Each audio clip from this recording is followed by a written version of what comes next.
Live from the mist-enshrouded mountaintop fortress that is X and Y Communications headquarters, you're listening to the world-famous Mountaintop Podcast. And now, here's your host, Scott McKay.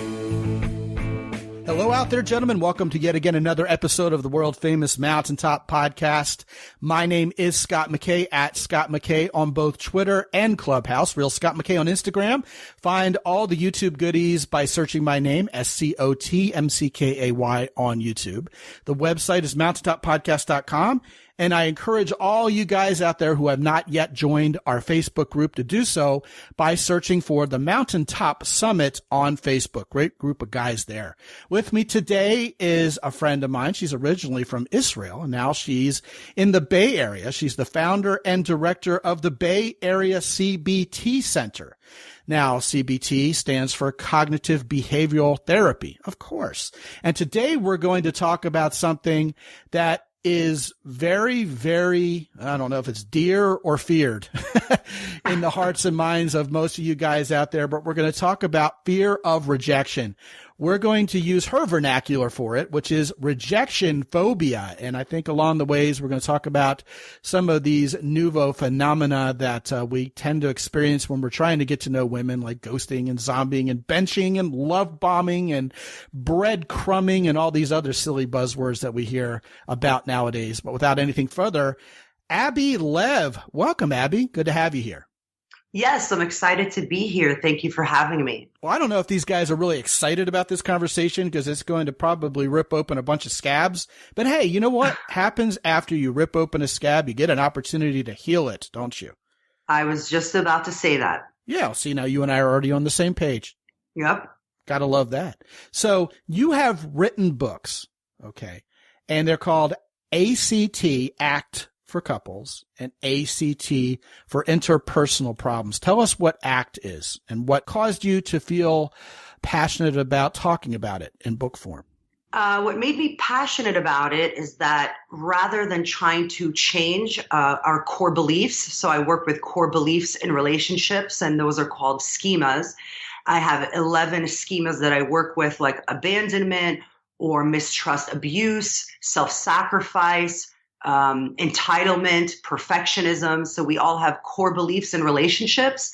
And when triggered, we do old behaviors with these core beliefs that then cause self-fulfilling prophecies. So ACT, rather than getting us to change our thoughts or our feelings, which is really hard, ACT helps us accept difficult feelings and difficult thoughts and sensations that come up. And it helps us do different behaviors anyways. So rather than making these experiences different, it actually helps us relate to these experiences differently so that our thoughts and our feelings don't have as much influence over the behaviors we do. Now, to be sure, what does ACT stand for? Acceptance and commitment therapy. So we accept difficult thoughts, feelings, and sensations, and we commit to doing a behavior. And only when we do a different behavior do our beliefs then change. Because if I believe that I'm going to get abandoned in relationships, and then I start seeking excessive reassurance and being attacking, where have you been? Who are you with? You didn't text me back. If I do this, then I'm more likely to get abandoned. Only by changing the behavior will that belief shift. Now, it's amazing how many times, even from the very front end of a relationship, I mean, at the point where we're deciding whether or not we even want to walk up and introduce ourselves to a certain woman, let alone dating her, getting married, having children, whatever, we're already fearing loss.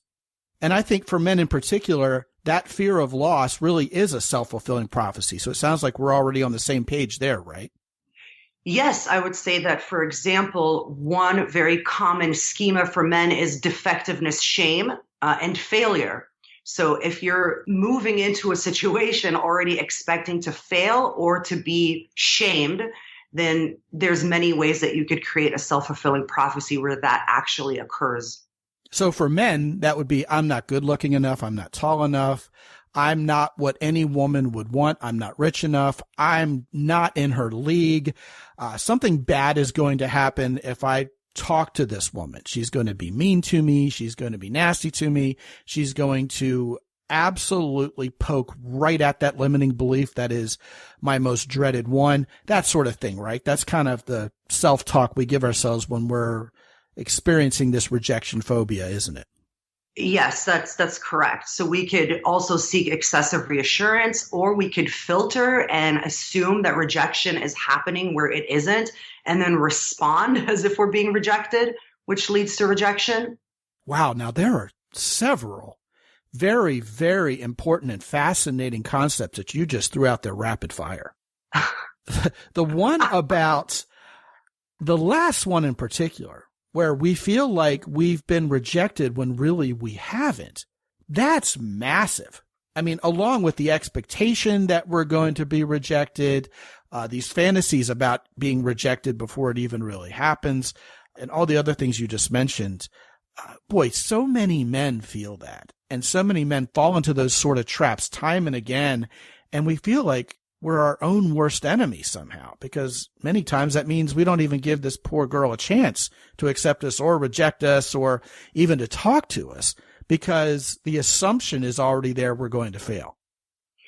Yeah, unfortunately, we're also living in a world where there's a lot of ghosting, right? Or kind of dehumanizing type of behaviors, or people start getting afraid. And so, with the online dating and all of these new modern dating kind of behaviors that we've learned, what happens is now if somebody actually has an emergency and needs to cancel a date, we are seeing it as being rejected or being ghosted. We don't know, right? Like when somebody's just actually had an emergency or isn't feeling well versus when they've rejected us.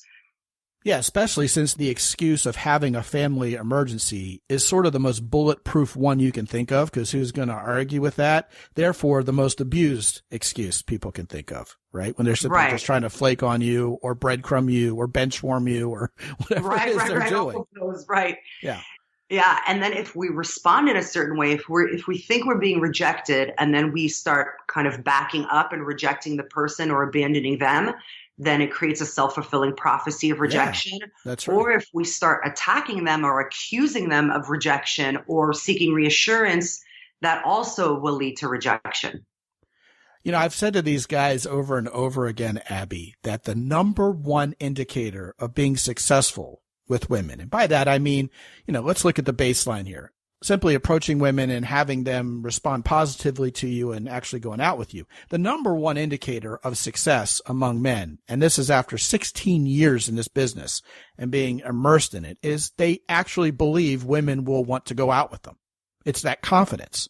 So yes, a lot of guys, and I mean, women are completely nonplussed by this, by the way, and you can comment on that if you want, but men will go up to women expecting them not to like them, or expecting to lose. And it's like, all right, well, you know what? Just so I feel better about myself, I guess, I'll go ahead and ask this woman out and get it out of the way so I don't have to worry about it anymore. And the women are like, well, I might have gone out with this guy, but he just seemed so negative, or he seemed like he didn't even like me much. He was already kind of on the defensive against me, and it just felt kind of weird or off. So yeah, you know what? The answer is no, I'm not going out with you. And it is a self-fulfilling prophecy, isn't it? Well, Scott, I'll disagree a little bit here, because the reason why I really love acceptance and commitment therapy is because in this type of situation, the theory would say you don't really have to feel differently. You don't have to feel confident. You don't have to feel good about yourself. You could just do the behaviors of confidence and still get the same outcome. So you could feel really undeserving and really ashamed or really unworthy, and you could still do the behaviors, for example, making eye contact, listening, asking questions, being curious, being interested. And that will get you just as far along, even if you don't feel it. You just kind of fake it till you make it, but it works. Well, I think at some level that's fair. I mean, if you look like you're confident, that will be credited to you as confidence. But I think a lot of guys may be saying to themselves, yeah, how am I supposed to come off as authentically confident and have women not smell that like a Doberman smells fear when, it would really work better for me if I legitimately did believe women should like me. Because I don't think women want a guy who's confident in the sense that he's like, I'm really good at sports and I'm really attractive and I'm really tall. I'm really rich. That's not the confidence that we're looking for. we're looking for somebody who's comfortable in their skin, right? So for me, confidence, and most women, confidence is being comfortable in your own skin, being honest, being forthcoming, knowing your values and where you stand and what you're about, and being consistent with those.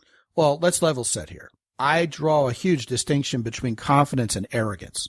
I think for sure the guy who thinks that he's God's gift to women and fully expects every woman to like him, even when she's telling him to go away, that's douchey and that's negative. Okay, so that's the pendulum swinging the other way. But given that I believe most men are experiencing this rejection phobia that we're talking about today, at least on some level, I'm going to give them the benefit of the doubt, such that if they're portraying an attitude such that they believe that they're good enough and valid enough, and, let's just go ahead and extrapolate that a little, a good choice for this woman to date, then that's more likely to turn out in their favor than, say, going up to a woman and saying, I'm sorry to bother you, and I already know you don't want to give me your number, and I'm probably not enough for you, but you wouldn't want to go out with me, would you? She's probably going to go, you're right, no.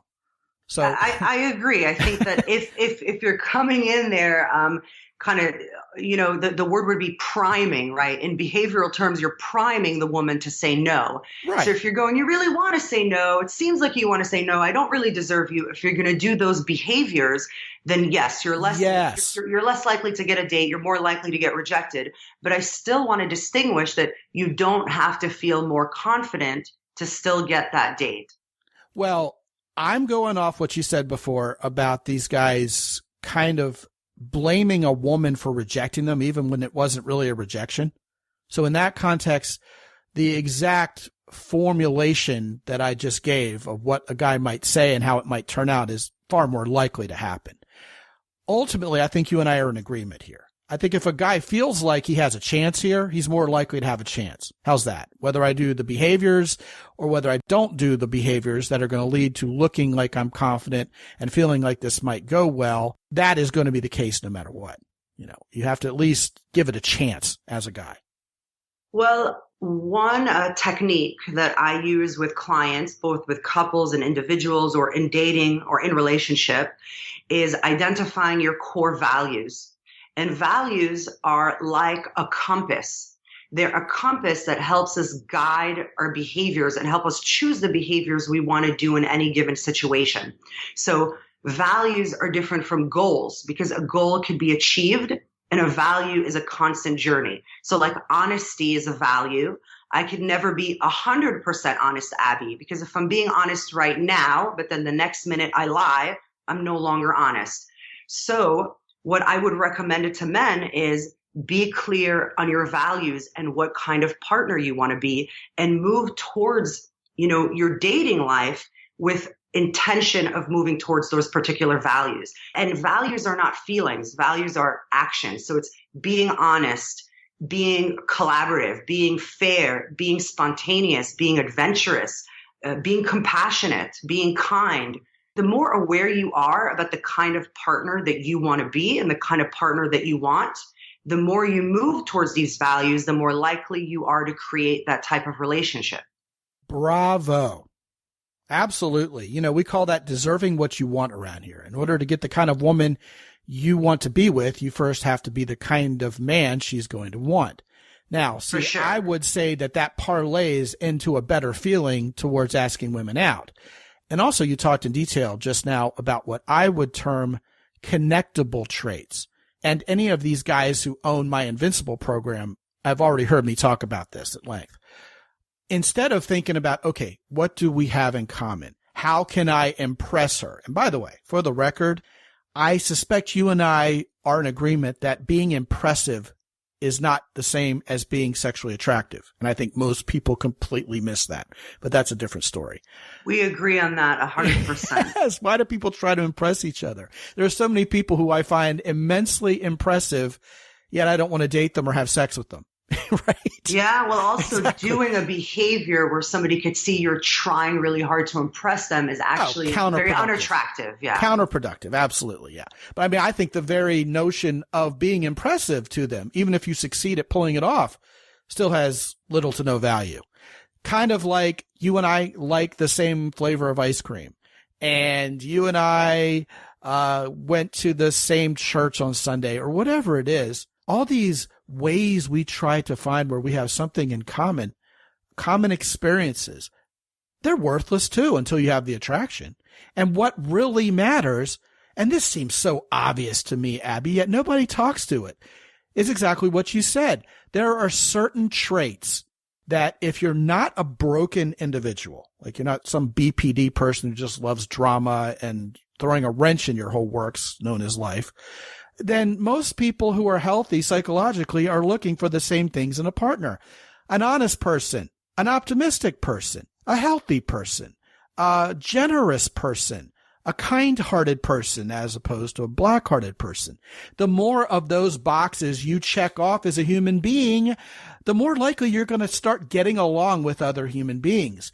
And perhaps the confidence that is the holy grail we're talking about here, instead of it being this outward, hubris, where I feel like perhaps I'm God's gift to women, without any foundational elements to that, without it being grounded in some truth, that may be as worthless as trying to, impress a woman like we just talked about. But hey, if I am an inherently attractive person with these connectable traits, sooner than later, if you put this to the social test out in field, as a man or a woman, frankly, you're going to find people like you. People want more of you. You're more charming than the opposite. And then once you feel like, hey, you know what, this is going pretty well. I don't scare away people. Children don't run away screaming when they meet me. I'm not creepy, weird. I'm not pushy. I'm not doing these things that contribute to social downfall, but I'm doing these things that contribute to things going better for me socially. Then you feel better about perhaps approaching that woman and maybe asking her out instead of just making small talk. But backtracking a little, I think a lot of guys don't even get to that point. They're so scared of the rejection that they forget to have a conversation. And I guess where I want to go with this right now is getting your views, Abby, on whether you feel like men should even be seeing an approach scenario with a woman that could potentially turn romantic as a competition of acceptance versus rejection to begin with. Isn't it really just a conversation? Don't we have the right to evaluate each other in this little talk we're going to have? Well, I guess I would ask the question, what's so bad about rejection? Like, I think that the dilemma that we get in when we really worry about being rejected is then we stop actually assessing the person in front of us, right? If I'm really insecure and I'm wondering, am I saying the right thing? Am I doing the right thing? Do I look okay? If I'm so self-focused, I'm not really paying attention. Like, is this person honest? Is this person attractive? Is this person interesting? Is this somebody I'd want to keep being with? Right. So, the more we're afraid of rejection, actually, the less available we are to assess whether that person's even as attractive as we think they are. I think that's right on the money. I think that's a brilliant, intuitive observation. So many of us are so worried about ourselves that we can't get out of our own way. Literally. Right. And we take ourselves so seriously, don't we? Oh my God, I've been so disrespected, or this woman thinks I'm a horrible person or won't go out with me, and it's because I'm subject to this limiting belief or that one. And in reality, I've known guys who get the hots for a woman who's no darn good for them. They're not going to match up. They're not going to like each other. They're coming from completely different mindsets. And then when it doesn't work out, the guy was so focused on acceptance versus rejection that he feels worse about himself when he was barking up perhaps the wrong tree from the beginning. Right. And I have clients all the time that come to me for therapy, and they're telling me about their online dating experiences as if it's so personal. Like, I get rejected and I can't find someone and it's so hard. And it's like, yep, that's just online dating. That's not you. It's not personal. That's everyone. I don't have many clients that are doing online dating and are feeling like, wow, everybody wants me. And this is really great. This is really helping my self-esteem. It's actually, it's a rough experience, and it does come with a lot of rejection. It's not personal. Yeah, we've talked about this on this show. The whole state of online dating and apps has really been engineered by the dating and app companies to feed the addiction of wanting likes without ever giving us the satisfaction of getting into a relationship, because it helps them more than it helps their constituents. Correct. For sure. And you are in San Francisco, which could be the absolute worst online dating market in the entire country. I believe there's research that does say that, yes. Yeah, rough. Rough. Yes. But everybody thinks they're the only person in the world who's not achieving some sort of wild success on apps. And really, even the beautiful people are frustrated. Correct. Because even when they meet each other, all their pictures have been filtered and they don't look like who they said they were. And then by design, their online profiles are so vapid and brief that they don't know anything about each other. And then they don't fit in with each other. And then it doesn't go well. Yeah. I did a social experiment many, many years ago after many clients told me about their experiences and were convinced that if they look differently or that certain people have better experiences. And I went and I filled out a couple of just fake profiles just to chat with people. And I reached out to the men and the women that I thought were the most attractive. And I asked them about their experiences, and they still say they get ghosted. They don't get a lot of messages. Sometimes they get messages and then they don't get returned. I mean, everybody is struggling. It's brutal. Yes. It's brutal for everyone. One quick note for these guys of optimism before we start turning to these buzzwords, because we're going to have a lot of fun with those. Honestly and truthfully, Abby, help me out here if you can. Okay. If you blatantly disagree with me, shout me down. I will let you know. Yes. Okay. I don't think women particularly get off on being mean to men. I think if a guy's experiencing a pattern where every woman he meets is mean and rude to him, he needs to look in the mirror because he's doing something creepy, weird, or pushy. But if we're giving women space and we're being socially normal, establishing normalcy, to me, seems to be that one step that has been left out of all the pickup artist books of the past. Just come off like a non-psychotic, socially acceptable, reasonable human being. Give women space. Be warm, be inviting instead of cold and prickly. And I think the chances are next to zero a woman's going to be mean and purposefully nasty towards you. Am I right? I agree. I think that, neither men nor women want to harm the other. We all want to be cooperative with each other and we need each other. But we do have to also be really clear about what the other person is looking for, because when we're on online dating, people are on there for many different reasons. Some people are there just to get the likes. Some people are there for sex. Some people are there to get over their ex. Some people are there for a long-term relationship. So you may feel rejected only because that person never wanted the same thing that you wanted to begin with. Well, I guess I'm talking about even at a more simplistic level. And I agree with you, by the way. But let's say I see an attractive woman at the post office. And I think I'm not going to say hi to her or make small talk, even though we're standing next to each other in line, because she's going to rip me a new one if I open my mouth. And I just think that's an unreasonable fear. That is an unreasonable fear. We agree. Yeah. And interestingly, Abby, I'd like to get your comments on this too. A lot of guys think the more beautiful or more attractive I find this woman I'm potentially going to talk to, the greater the likelihood she's going to be abusive and mean to me. Crazy, right? Yeah, I disagree. I definitely disagree. Where does that come from? Why do we feel that? Where did that even simmer up from? It seems so irrational.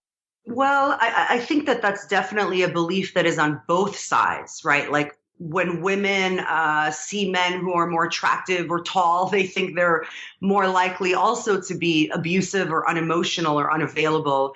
So I think that when we're really attracted to someone, we just want something more. And when we want something more, we're more afraid of not getting it. So it just feels more dangerous. Feels like more is at stake there. Right. Yeah, that's right. The analogy I've made in the past is like going to a job interview. If you're gainfully employed and making $500,000 a year and your competitor's trying to hire you away, you're going to have a decidedly different mindset going into that job interview than if you've been unemployed for 2 years and they're about to repossess your car tomorrow morning. The thing is that I do think that it's contextual, right? So for example, if you're on an online dating site and you reach out to an attractive girl, they're less likely to be mean to you. If you are, having breakfast and you make eye contact with an attractive girl and you smile or say hello, they're less likely to be mean. If you are at work or, she's standing in line and instead of asking her if she has a boyfriend or if she's looking for someone, you try to get her number. Maybe that's something that's happening for her frequently. And then she's more likely to respond, defensively. Well, I think there's something to be said for dancing this dance effectively instead of diving in head first, for sure. But I think a lot of that's just social skill. Right. Yeah. It's reading the cues and making sure that you're not going straight for, hey, let's have sex, but right, like smiling and then seeing, is this person open to you? And then after smiling, saying hello. And then if that person says hello back, then you go asking a question. And if the more open they seem, right, then you ask them out and it's less likely for you to be rejected. RTFR. Read the room. Right. Oh, yeah, for sure. No, I think that's good stuff. And I always love getting that reassurance from women who are smart, successful, and probably being sought after by men, that indeed women aren't out there trying to be mean and reject men. And a lot of times the guys who I hear that fear the loudest and strongest from are often the guys who really aren't asking a whole lot of women out right now, either because they never have, or they've gone through a dry spell, or perhaps they did get that kind of really negative response from a woman somewhere along the way, and it just immediately shut them off from ever trying again. And all that sort of, I don't know, it's really unfortunate and something we kind of have to bounce back from, perhaps in the way you described earlier, where we really just got to jump off the ledge a couple times and tell ourselves we're confident, even if we really aren't yet, right?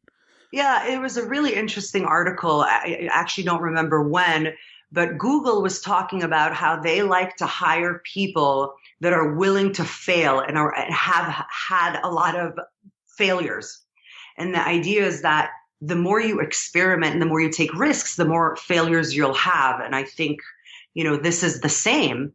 It's not about avoiding rejection or taking it personally. It's about actually increasing rejection. Go out there, get rejected more. Like the more you get rejected, the more you create an opportunity for somebody not to reject you.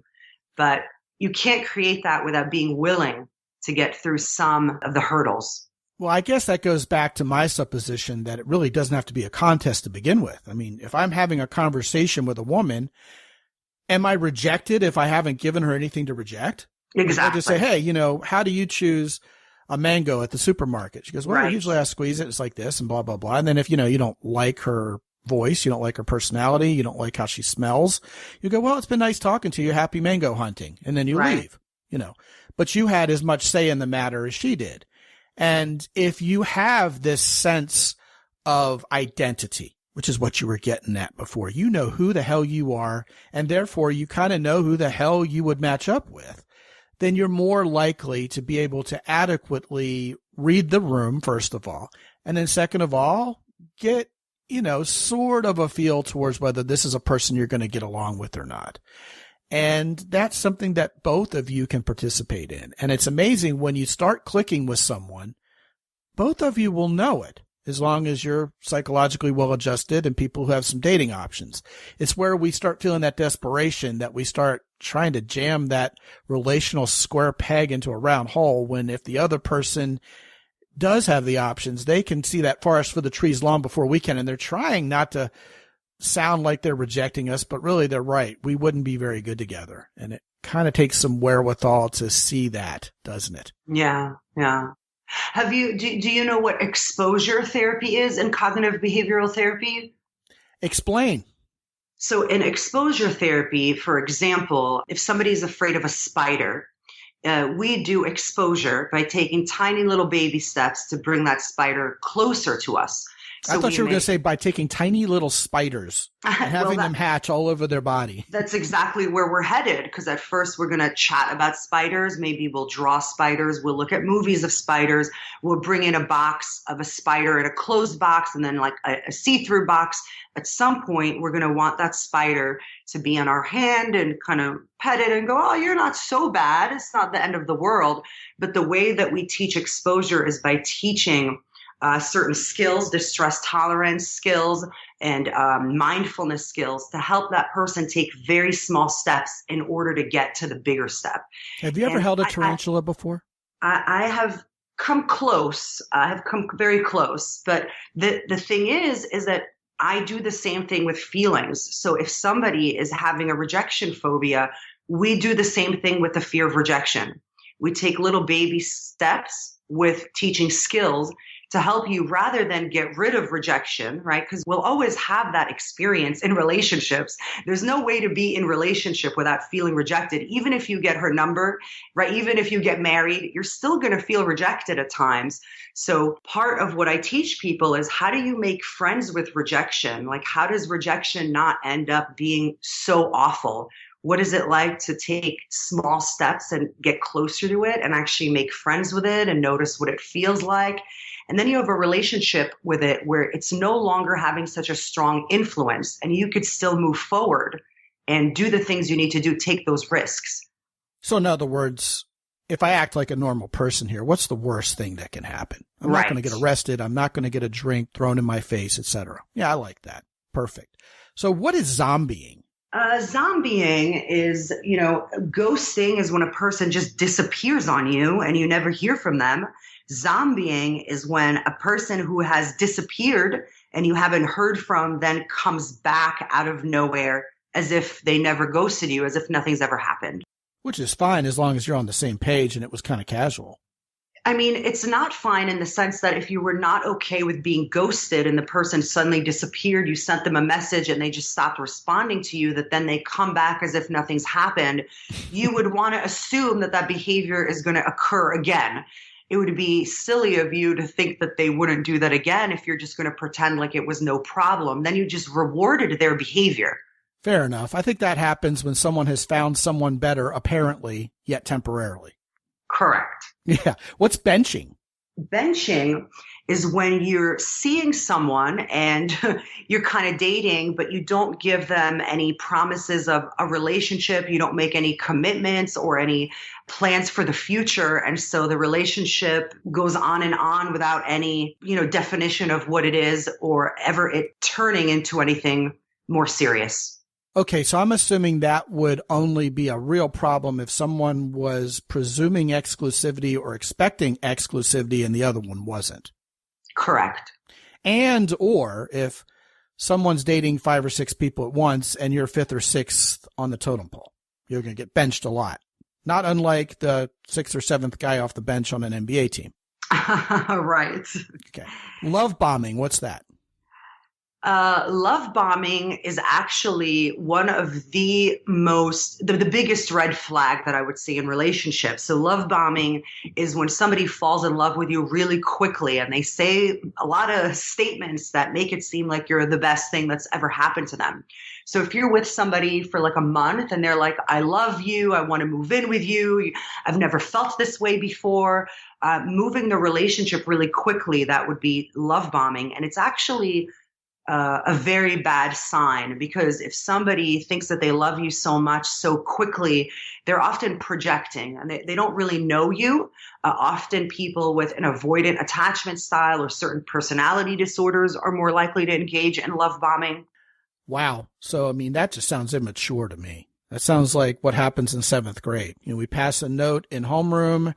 We are going together by 10 a.m. At lunchtime, we love each other. And by the time the bell rings at the end of the day, we've already broken up and can't stand each other. Correct. The dilemma, though, is that we're living in a world right now with online dating and certain norms that actually end up moving the relationship quicker, right? Like if we look at research from years ago, the most common thing that led for people to be in a relationship was proximity. What that means is that the more you're around somebody, the more you end up liking them and wanting to be with them. Now it's reversed. You're kind of clicking left and right on these people like you're an Uber Eats or Amazon. And it's all internet marketing. Right. And then you're expected to have the answers of where the relationship is going after like your second date. People decide whether they are attracted to you or they want to be with you. So it ends up moving abnormally quickly, which is not what we're used to. We are in the postmodern era of intensely short attention spans. Correct. Which is not relationship friendly for sure. Correct. There's a new one now. I just saw an article on pocketing. So now there's a new it's interesting that there's new ones coming out all the time. You can't keep up, can you? You really can't. And pocketing is when you're dating someone and you hide them from your friends and your family. You don't introduce them to anybody. You keep them a secret. Yeah, kind of like the old joke about a moped. I don't know this joke. She's fun to ride until your friends see you doing it. Right. Yeah, got it. Oh, yeah. I think a lot of people can relate to that. And you know where I think that comes from? I think that comes from a media-driven perception of what should be sexy and attractive when the reality for a whole lot of people of what they really are sexually attracted to and what does it for them is a lot different than what the media told us it should be. So we feel sort of embarrassed that we're hot for this person and actually like them, and we don't know how our friends would take it. And what I tell guys is, you know what? If you take your girlfriend out to meet your friends and they tell you that she's not hot or she's too this or too that, and they laugh at you, don't be surprised if and when that sentiment succeeds at breaking the two of you up, that one of those very friends who was laughing at you is the next one to ask her out. Right. Yeah. And then pocket her. Right. Because they already know the social ramifications. What a horrible way to live if you're that particular woman, right? I mean, imagine. It's rough. Well, I think also that pocketing also involves self-shame, because then you're feeling like you need a partner to validate your own self-worth, right? Or it could be, if I introduce this woman to my friends or my family, she'll break up with me. She'll see what a loser I am and who I hang out with. Correct. Right. But there's something, it's like a kind of enmeshment, right? Like you can't have your own self-worth separate from who you're dating. And so they are like a barometer of your level of attractiveness or self-worth. And it's problematic in general, that dynamic. Yeah, that kind of opens up the whole Pandora's box of getting in a relationship because you need something from this person or what they're going to bring, or that they make up for some deficit in your life, which is usually a bad situation. Yeah. Right. Like more about helping your status than how you actually feel with them on the day to day. Don't get me started on that one. Well, I'll tell you what, we're out of time. This has been a fantastic conversation. What I want to do is help these guys discover your organization, Bay Area CBT Center. And I'm going to send them to the URL, which is mountaintoppodcast.com/Lev, L-E-V, like levitation, only shorter. And I thought of that probably because of the maglev train in Shanghai, China, which is the fastest land vehicle ever. It magnetically levitates so it can go so fast. But that's the first thing I thought of when I heard your last name, frankly, because I'm just a geek for that stuff. But indeed, /Lev is where they will find out about the Bay Area CBT Center. And when they click on that wonderful link, what are they going to find, Abby? Well, I have a group practice of therapists and coaches. And if you want an online therapist or coach, and also there's some worksheets, there's videos about cognitive behavioral therapy, there's questionnaires that you could take about your core beliefs. There's webinars and online courses. So whether you want to find a therapist or you want to do your own self-improvement work, you could find it all. Fantastic. And also, guys, Avi Lev's wonderful books, Act for Couples and Act for Interpersonal Problems, can both be found at the top of the queue on my Amazon influencer page, which you can reach by going to mountaintoppodcast.com/Amazon as always.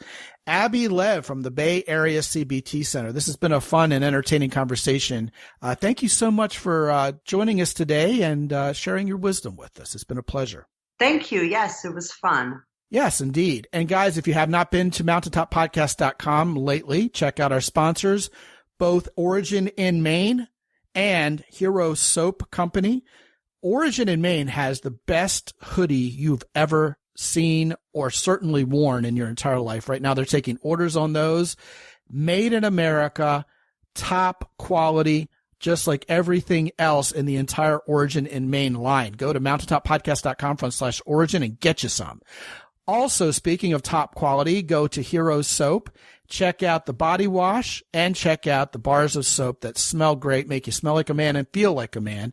You can go to mountaintoppodcast.com, click on the link there, or go to mountaintoppodcast.com/hero soap.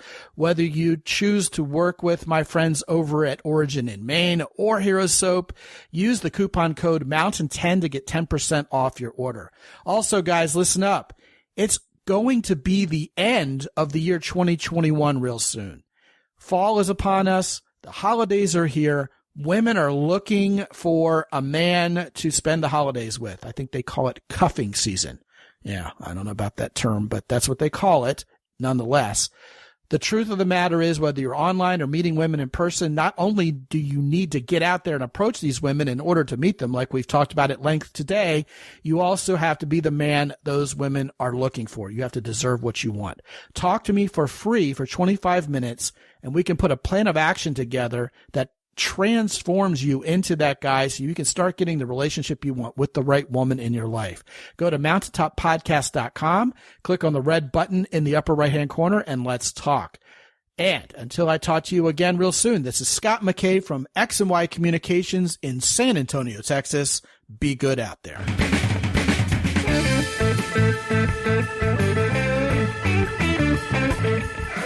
The Mountaintop Podcast is produced by X and Y Communications. All rights reserved worldwide. Be sure to visit www.mountaintoppodcast.com for show notes. And while you're there, sign up for the free X and Y Communications newsletter for men. This is Ed Roy Odom speaking for the Mountaintop Podcast.